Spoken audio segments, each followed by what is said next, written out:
ઉનાળાની શરૂઆત સાથે જ કચ્છમાં જળાશયોમાં પાણીનું સ્તર ઘટી રહ્યું છે। કચ્છનો સૌથી મોટો રુદ્રમાતા ડેમ તળિયા ઝાટક બન્યો છે। આ વિસ્તારની જીવાદોરી સમાન આ ડેમ ખાલી ખંભનતા આવનારા દિવસોમાં પાણીની સમસ્યા વિકટ બનવાના એંધાણ જોવા મળી રહ્યા છે।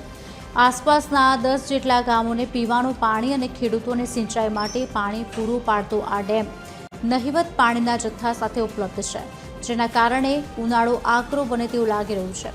રુદ્રમાતા ડેમને નર્મદા નીરથી ભરવાની જાહેરાત અનેકવાર કરવામાં આવી છે, પરંતુ આજ દિન સુધી કોઈ નક્કર આયોજન કરાયું નથી।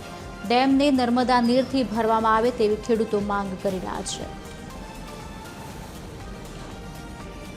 તો અમારા અહીંયાના નજીકના જે આજુબાજુના 6 ગામ જે આવે છે કે નોખાણીયા, કુનેરિયા, સુમરાસર, લોરિયા, ડોરી અને કોટાઈ, આ બધા ખેડૂતોને જીવાદોરી સમાન ડેમ છે અમારું।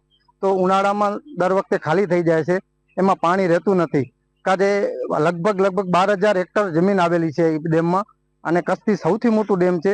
તો સરકાર શ્રી અમારી માંગ પણ છે, મીડિયા મારફતે અમે એક માંગ ઉઠાવી છે કે જલ્દી ને જલ્દી વહેલી તકે અમારું રુદ્રમાતા ડેમ એ નર્મદાના નીરથી જો ભરાય તો આ 6 ગામડાના ખેડૂતોને જીવાદોરી સમાન મનાતો ડેમ એમાં ખેડૂતોને સમૃદ્ધ બનાવવાની સરકાર શ્રી માંગ છે અમારી। તો વાત મૂકે છેલ્લા જે ઉનાળાના 3 મહિના આવે છે ને માણસોને બે તકલીફ પડે છે। એક તો શું છે કે અહીંયા જે પાતાળ કુવા છે એ પણ બની સુધી પાણી જાય છે, પાતાળ કુવાનું પાણી એ પણ તકલીફ પડે છે। પાણીના હકીકતમાં ભરેલો હોય તો કુવા રિચાર્જ થાય અને આજુબાજુ ગામડામાં પીવાનો પ્રશ્ન હલ થઈ જાય અને ખેતીમાં પણ માણસોને ઘણો ફાયદો થાય।